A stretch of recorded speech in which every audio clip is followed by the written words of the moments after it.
ڈسکا میں انتخابی میدان سج گیا ہے۔ NA-75 میں ضمنی الیکشن کے لیے پولنگ کا سلسلہ جاری، جو شام 5 بجے تک بغیر کسی وقفے کے جاری رہے گا۔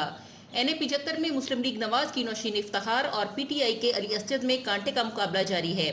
الیکشن کمیشن نے حلقے میں 4,94,000 ووٹرز کے لیے 360 پولنگ سٹیشنز قائم کیے ہیں، جبکہ رینجرز اور پولیس کو بھی تعینات کیا گیا ہے اور حساس پولنگ سٹیشنز پر سیکیورٹی اداروں کی تنصیب کے ساتھ CCTV کیمرے بھی نصب کیے گئے ہیں۔ الیکشن کے دوران حلقے میں دفعہ 144 نافذ ہے اور اسلحے کی نمائش پر بھی پابندی ہے۔ واضح رہے کہ نون لیگی MNA افتخار الحسن کے انتقال کے باعث یہ نشست خالی ہوئی تھی، جس کے بعد 19 فروری کے ضمنی الیکشن منعقد ہوا تھا۔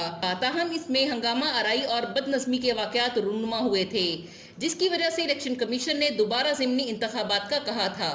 آج عثمان ڈار کی پوسٹ گریجویٹ گرلز کالج کی پولنگ سٹیشن پر آمد سے مسلم لیگ نون اور تحریک انصاف کے کارکن آمنے سامنے آ گئے اور احتجاج کے ساتھ شدید نعرے بازی کی۔ پولیس نے دونوں جماعتوں کے کارکنان کو پولنگ سٹیشن کے باہر سے ہٹا دیا۔